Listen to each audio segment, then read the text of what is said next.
Hi, everybody. Thank you so much for being here. I do want to tell you, if you do not have anyone else at your table, our exercises will not work.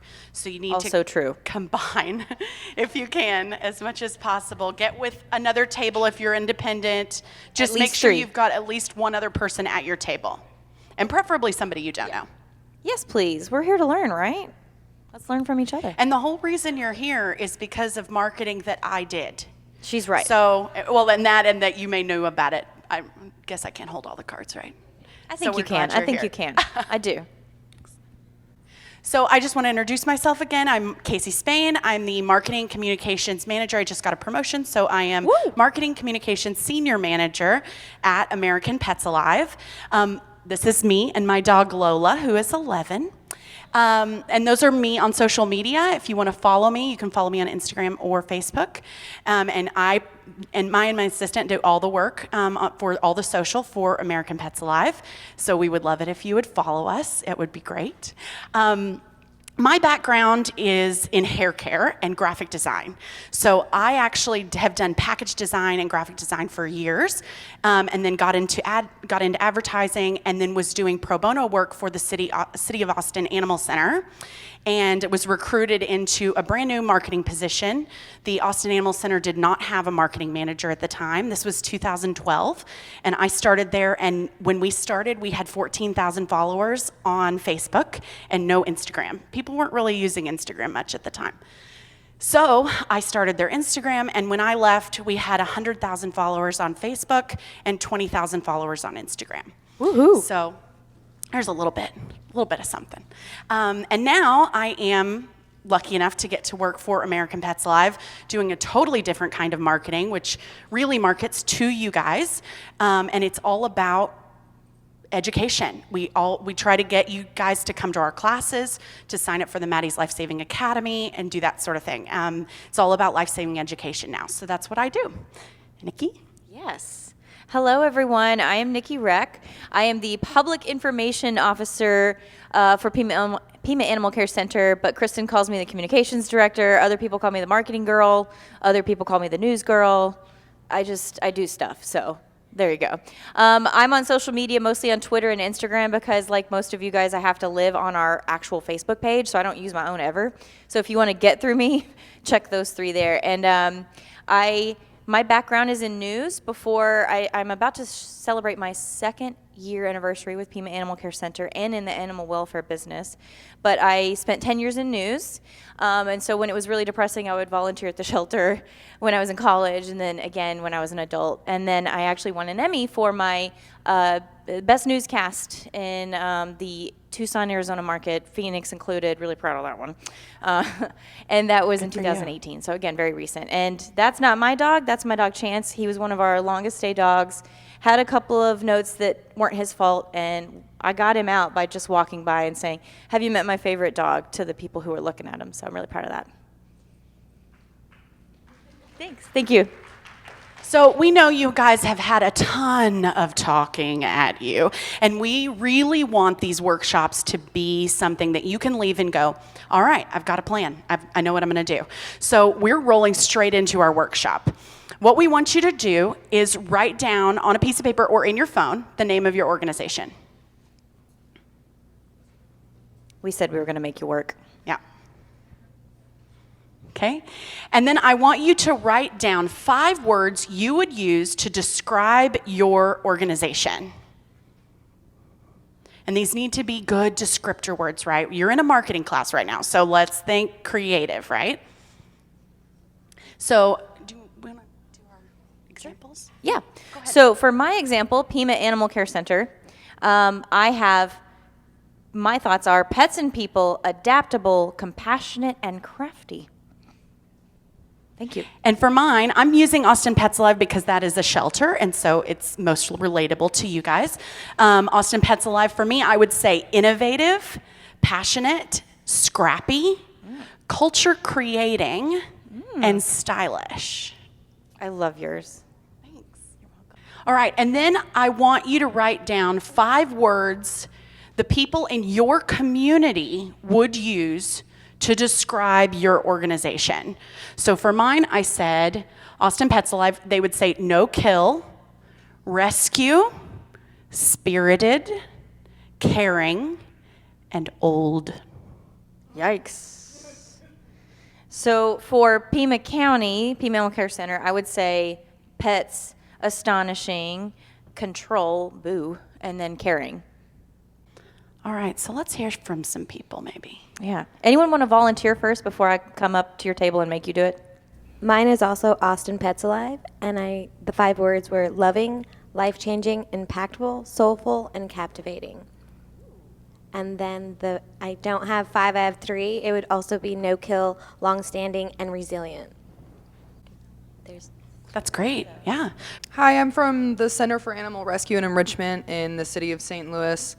5 words I'd use to describe our organization are compassionate, dedicated, rehabilitative, family, and pets. What I am guessing our community would call us, since we're a very new organization, I would go with unknown, underfunded, no kill, rescue, and also pets because I cheaped out on the last one. Well, that's all right. Those are good words. Those are good words. You want to do a couple more? You want to move on? Let's move on. Okay. I think, unless anybody else wants to go. Volunteer. Anybody? Okay, we I'm didn't kind think of so. thinking I want Wait. Olivia. I Oh, really we're want Olivia coming. to tell us because Olivia is one of our Maddie's Life Saving Academy winners. She's one of our VIPs. Ooh. Thanks to Maddie, she won a grant to come to this conference for free. I did, and I'm so incredibly thankful to be here and learn from all Absolutely. of y'all. Thanks. Hashtag thanks to Maddie. Oh yeah, definitely. Love Tell that. us your words. Okay, so my words for San Antonio Pets Alive are scrappy, passionate, innovative, gritty, and heartfelt. Awesome. And what do you think the community would think of San Antonio Pets Alive? So a lot of the buzzwords that I hear about us are essential, rescue, loving, hardworking, and no kill. Great. Those are great words, right? Can I just say I love Scrappy? I think that's I love great. Scrappy. Scrappy good. is good. All right. So the next thing we want you to do is we want to think about this is about branding as well. So we want to think about what does your brand say about your organization. So I want everybody you can just follow along here. You can pull up your organization's logo on your phone if you can. Maybe you've got it as your background because you're an excellent employee. Wow. In that case, hats off. And then we want you to take your phone or your picture that you find, I'll give you a couple more seconds, and I want you to pass it to the person on your right. Or left if that's all that's at Or your left. table. Yes, exactly. You guys ready? So who wants to talk about someone else's brand? Ooh. Anybody? Okay, it was the Animal Rescue from Lubbock, Texas, and it was very simple, but it got its point across. It was a paw with a dog and a cat inside the paw. Very cute. It was very simple, but I knew what it was, and I knew what they do, and it was great. It made me feel happy. It was like, oh, that's cute. That's great. Immediately when I saw it. Yeah. Good. Yeah. Who really likes their brand of their organization, the actual design? Like, who really likes it? Is anybody using a municipal city logo? Anybody? Yeah? All right. You don't have to do that, y'all. You don't, because look. Okay, so this is a perfect example. You want to talk about Pima? Yeah. So as you can see, we have this little seal over here that is not quite the most fun thing to look at. So we had a design team, and everybody in Pima County has a dome. And so now they wanted to make it say Pima Animal Care Center. We recently changed to Care Center because we were control. And like many of y'all, we took it out because we wanted to show how much we cared about the pets. But this is more appealing to the eye. It's less, I don't know. It tells you a little bit about like what we do because the word care is in there. And in addition to the logo, because everyone has to have the same logo, through the county communications office, we get to also use a cartoon cat and dog and use them in different types of situations for adoption specials, for events, for seasons, and they help target the family audience that we're trying to get in to adopt. So we are lucky enough to have them as part of our branding and our logo as well. Absolutely. And so when I started at the City of Austin and I was at the Animal Center, I actually I told you I had worked pro bono first. I worked on some of the original branding that got to Austin Animal Center with this dog and cat and rabbit logo. And so the city did switch from using primarily, quite frequently, this city seal and saying City of Austin Animal Services Office, super sexy, to Austin Animal Center, because it was quick and easy and it was easier for people to remember and know, and it felt more family oriented, that's your target demographic, right? Either you're a single person and you add a pet, you now have a fur family, right? If you're a family, you got 9 kids and you add a pet, they're part of the family too, right? So families is what we want. And so using that, is there anybody that is learning something right now about your brand and feeling like, maybe we could do some switching? Because I know that it's not the easiest thing, especially if you are, in your operations department or something like that, maybe you don't have a lot of pull. This is something that you go to your bosses and say, I just took this great class. We really need to think about the way that our brand communicates to the community, because that is the first step in them truly understanding what you're trying to do. If you're trying to get pets adopted, you're trying to get pets transported, you're trying to get pets moved around, you're trying to get pets alive, right? You want to have a brand that makes people want to do that with you. So one thing that we did that I want to talk about, everybody knows, and you probably had a job that something like this has come up and your boss has said, well, perception is reality. Everybody's had that, right? This is why it's so important for you to talk about your brand and use your own employees to be your influencers in the community. You've got a whole group of people, maybe you only have 5 people in your shelter. They have a whole network, and they can be the reason that people know about you. So I started a campaign when I first started Austin Animal Center. I wanted a way to find the people in the shelter that knew stories about animals so that they could tell me those stories, because it was a big place and I couldn't walk around and be everywhere. So I sent out this email and I said, we're gonna do a campaign called Shelter Selfies. And I want you, every day, I want one person. I got approval from my boss. I said, can everyone be on their phone for 15 minutes? At the time, people were not allowed to be on their phones every day. I said, is everyone allowed to be on their phone for 15 minutes a day to take a picture of their self with their favorite pet and post it? Or send it to me, email it to me. I just need one a day from everybody. And of course, not everybody did it, but I started finding the people who really liked the idea. I started finding the people who wanted to do that. And those became the people that sent me the best stories of animals in the shelter. And they started seeing themselves on the main page. And so as soon as that happened, they were like, all right, we'll do this all the time. And they also, I found, frequently posted those selfies and told the stories on their own pages to their own network. That just grows your brand. That grows your awareness, and it tells everyone in your community that your staff cares about animals. Many communities still, some of you might be experiencing this, they still feel like you're the dog catcher. We don't want that, right? You want to be known as saving lives, even if you're at 30% live outcome rate or you're at 92% live outcome rate. That doesn't matter. You are in this job because you care about animals. Show them. Let your employees show off the work that they're doing, right? And then we want to talk about a little bit about animal protection officers too. Yes. So our animal protection officers, we recently went through a big overhaul, and I'm going to show you the pictures on the next slide. But our folks are wearing polos and khakis as opposed to an actual uniform. We found out that they looked very similar to other uniforms in town where people didn't want them in their houses.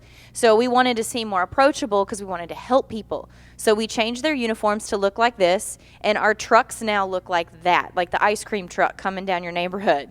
So at first, some of the officers really hated it because they're like, we don't want to be noticed. This is too much. People are going to come and they're going to try to get in our face. But they slowly started to realize that, like, it actually started changing things, and the response on social media was overwhelmingly positive. Not one negative comment on Facebook, Twitter, or Instagram. That's Nothing awesome. but people saying, this is where we should be going. This is how things should advance. So, and then that is them in their new uniforms, in the new truck, at a school promoting their career day. So, And if you're thinking, we don't have funding to rewrap our trucks, not a lot of people do. Go find it.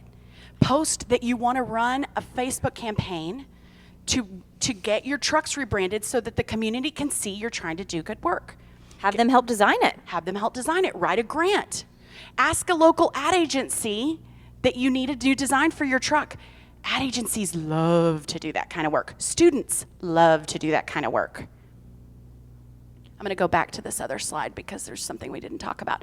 So we also want to talk a little bit about ringworm because a lot of us know many shelters, ringworm cats are still getting euthanized, right? And if you're in that phase, I like to think of ringworm in a phase, right? Years ago, and maybe even now, ringworm cats never made it out alive. Then we went to like, all right, well, let's treat them in the back. Like, it stinks. We don't want to show people that, but we'll treat them for like 2 months, a month, whatever, and then we'll put them up front when they're better. That's good. That's pretty good. And then we went, well, maybe if we show it, maybe if we put some front kennels and we treat the cats and then people can see what we're trying to do and then maybe they will want to help us get more volunteers and treat them. Oh, they saw this cat and they want it even though it has ringworm. Well, let's send it home with treatment. Just go ahead and get it adopted, right? So now that's the norm. Now we are sending cats out at Austin Pets Alive. We just recently opened a ringworm treatment center for cats, and that was really impactful because the people can walk right in. They can pick a cat that they want. Usually they're super friendly, right? We know that because they've been handled a ton, because they've been treated, and we send them home with 2 weeks worth of treatment. Talk a little bit about the fungal jungle, which is my favorite name for ringworm. Isn't that adorable? I think a volunteer came up with that. I love the fungal jungle idea. But so we want to be very transparent in what we're doing because we wanted to talk about those steps that she talked about and to show people that these lives are super savable, especially if they want to help. So we decided to have a whole different area, the area that used to be closed off and not public where they were recovering. We opened it up. We opened the door and we said, here's the fungal jungle, just don't touch anything. And so we are finding that people are adopting those kittens. They're fostering those kittens. We have exclusive ringworm fosters because we post about how difficult it is in the initial stages, but how easy it is to treat it and overcome it, and then they are good. And you may be thinking, why does ringworm treatment have anything to do with your brand? It does because that is transparency. And transparency is what gets your community to care about what you're trying to do. If you have been euthanizing all your ringworm cats and you leave this conference going, I think we'll start treating them. You've been euthanizing cats maybe even yesterday, okay? Go back to your shelter, tell that story. We've been euthanizing cats and we don't want to do this anymore. Help us. We're going to start this program. We're looking for volunteers. We're looking for people who are willing to foster ringworm cats, right? Tell the story. Say, we've been at this percent and we're working towards this. Help us. That gets them and puts the no-kill on the community. That's part of your brand.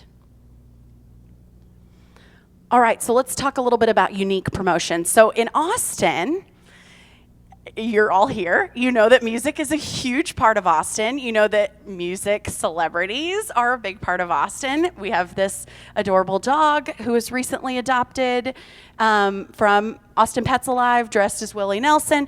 That works in Austin, right? That's a great promotion. You could do a whole maybe you center it around, we do all kinds of things centered around festivals, South by Southwest, ACL, we do all kinds of adoption promotions, and that works really well because we're the music capital, right?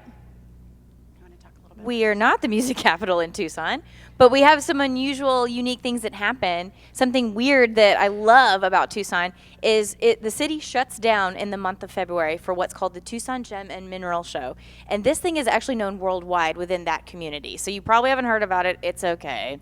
I won't take that. Because you don't have to be more famous than your own city. Yeah. You don't have to be known nationally. No, you might get picked up, which would be really cool. Yeah. Who doesn't want to end up on BuzzFeed? But right.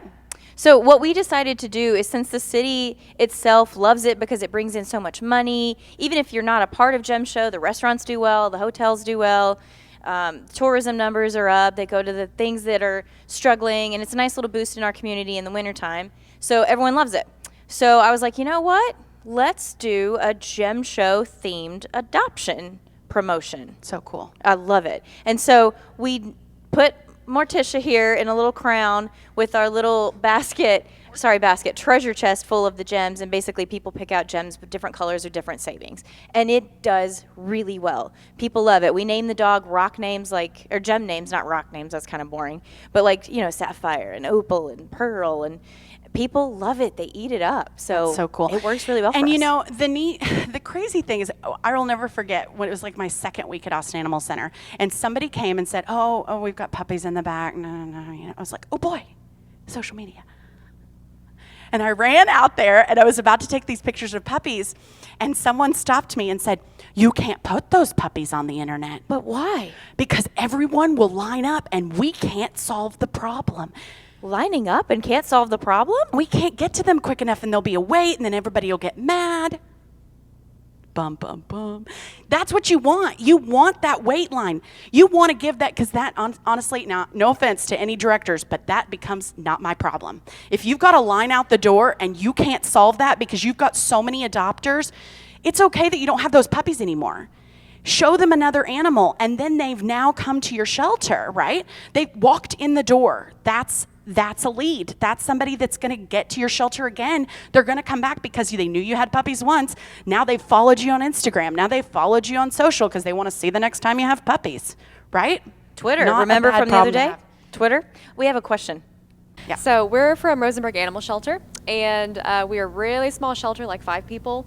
And recently, I've been trying to really amp up the marketing, and it's been kind of traumatizing my staff in the sense that we're getting so much attention, and it's positive attention, but they're like, we've never had this much attention before. That's so How do we great. handle it? Right. And I told them too, like lessons that you're teaching here, like make every animal immediately adoptable, even if it's a stray hold. We had like a kitten go viral last week, and they're like super scared. But I mean, I kept reinforcing, like this is actually a good thing. It's going to draw more attention, positive attention, and we can redirect these people. There's one kitten that everyone's freaking out over. While they're here, they can get a good impression of the facility, give them a tour, introduce them to some of our adoptables. But Yes. what are some of your recommendations for a small facility that may be adapting to that? Tell the story. Yeah. Tell the story. That's it, y'all. If you've got a line out the door like this picture at Austin Animal Center, if you've got a line out the door, send that to your media on Twitter, because That's that's what me. Nikki taught us yesterday, if you were in that class. Send that to Twitter, post it, say we've got a line out the door, and then tell the story the next week. Say, we had a huge adoption promotion. We had a line of people out the door. We don't have the staff to support that. We want to get more animals out, but we need more volunteers. We need more money. Help us, right? And people will answer. Yes, they will. That's a Wanna good go to question. the next thing? Yeah. Oh, you got a question? Yeah, go ahead. You're fine. Great. Coming. We actually, You got I really to. like questions in between because you're thinking of things. Just raise your hand. Actually, I just wanted to comment on that because we're very small, like just me, and then satellite volunteers, but the facility is actually my barn that we renovated. So if we have people come in, because we can only house 6 dogs at a time, and we don't have what they want, we refer them to local rescues and shelters that That's we know are great. good. Man, Because we're tiny. we could do a whole nother session that's just about how to work with your shelters in your area better, Exactly. how to like each other, how to support each other. You don't have what they need, go send them to your neighbor. At Austin Animal Center, I made a map because we have 3 shelters in Austin. Us too. Yes. And then you give them the map and say, we're actually out of those Labrador Doodle doos. Go, doodle doos, that's what they are. Go to this shelter, see if they've got something that you're looking for. You should be checking all the areas. That's great. Love that. All right, so let's talk a little bit about community partnerships. The thing about social media is that it should not be your only form of marketing. It is great, it is free, it works for us 90% of the time, but you're gonna have to do other things. And if you're only doing social media, you're not doing enough. So you're gonna have to reach out to those newsrooms and ask them, hey, would y'all like a break with some puppies or kittens? 9 times out of 10, they're gonna say yes, and then ask if they wanna do Pet of the Week spots. I have a standing, twice a week appointment, 3 if you include the newspaper, Pet of the Week spots, all the same thing, local show, local news organization, and then the Daily Star picks us up every week as well. So those are invaluable. And if you find someone, a volunteer, you find someone in the community who likes being on camera, who likes holding a microphone, who likes talking, train them and send them. It doesn't have to be you there with that pet. Just make sure that they know the things that they should say, they can't say, and that they've gone through your media training. If you don't have one, just email me and I'll send you the qualifications that I have for my folks. That's great. And so, talk about buying ad time. Yes, ad time is great. So here's a tip for you if you need to make your money, your dollars stretch, and I know everyone wants this. If you want to get that family-based audience, look at your news shows on your local news channels. The news folks that are watching, it's in between like Ellen and Dr. Judge somebody, usually. So, that crowd, those ads are a little bit more affordable than the ones, say, at 10 o'clock. When I was doing my newscast, the 10 o'clock show, no one could buy it. It was all car dealers and stuff because it was way too expensive. And that's great, but that's not your audience anyway. So you can do that. You can I'll give you your low-cost option as well. I like this, buying ad time, then here's a low-cost option. Get volunteers. I had volunteers that would come to me and be like, but I love Busey, and I need him adopted. I'd be like, great, you got $50? They'd say, yeah, I got $50. I was like, all right, let's boost a post. Make a donation to your Friends of page or if you take donations in your lobby. I don't know if all of you do, but I say make a donation. I came in to Austin Animal Center. We had $0 budget. We had 19,000 animals and no marketing budget. None. It was my salary and good luck. So I asked volunteers to start boosting posts of dogs and cats that they cared about. And they would give me great stories. They would write it all for me. I mean, pretty much just edit and post, which would be great. And then I could boost it, and that dog would be adopted really quickly. Another great idea, and I'm stealing this from one of our awesome gals in the marketing department at Austin Pets Alive, Sarah Deffabaugh. She's incredible. She did this great promotion called Wags for Wine. And I know that this is not always possible in municipal shelters because you can't go, hey, you should buy wine. That's not always doable, but we just recently did it with coffee. We did a Pours for Pups that was I think that was Pours for Pups. That was right? Yeah. And anyway, but this idea, we went around to local businesses. We said, would you donate 1 glass of wine to anyone with this passport? And we had 16 businesses in our community that agreed to do this. They did a free glass of wine, or I think there was a discounted glass of wine, but mostly it was free. There was at least 15 of them that were free.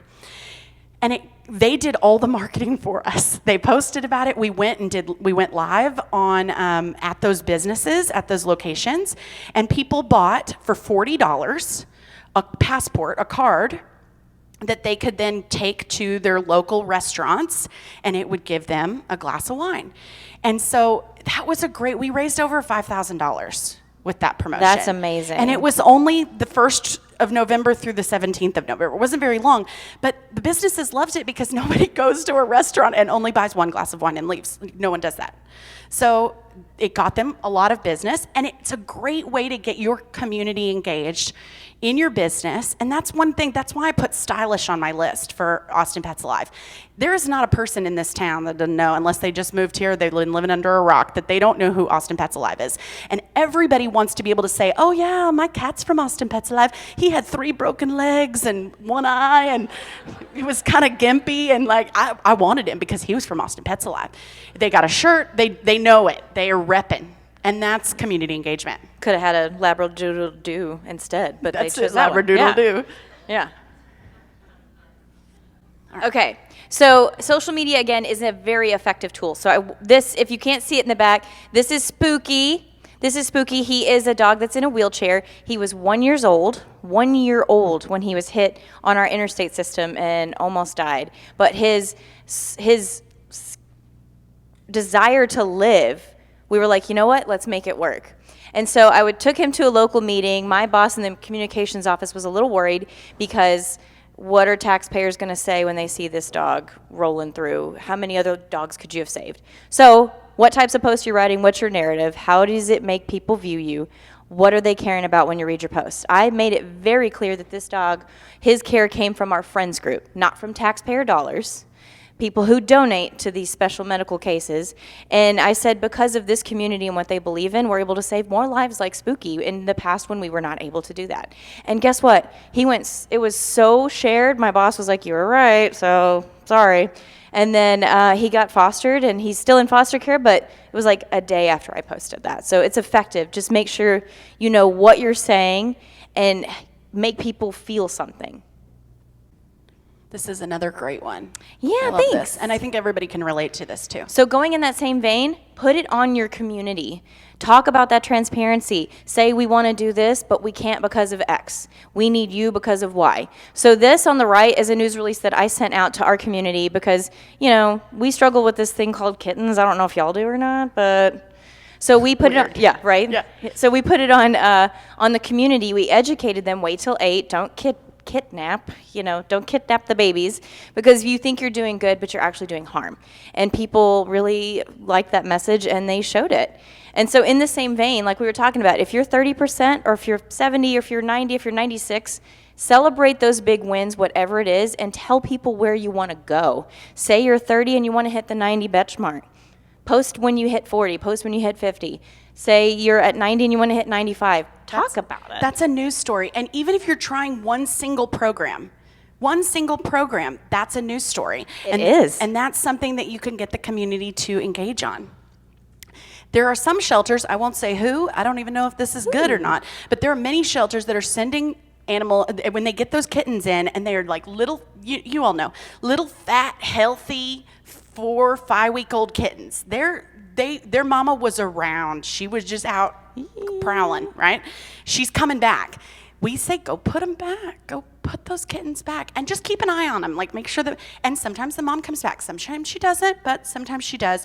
And it's worth a try. And it gets the people to care about it. And then you maybe can send them home with some formula. Go see the folks at Royal Table, Canin. yes. Yeah, they're our friends sponsoring this event. Go talk to them and say, we really need kitten formula for our shelter. Can you donate some? I'm sure they'll love me saying that, but I mean, whatever. it's also whatever, y'all. Send them home helping. with kitten food, right? Send them home and say, can you keep these kittens? We can show you what to do. Can you keep them alive and then get them adopted? And a lot of times, even if it's 20% of the time, those are 20% of the kittens you didn't have to take in. Well, All that's right. it. Thank you so much. Thank you so much, We y'all. were great. Thank you.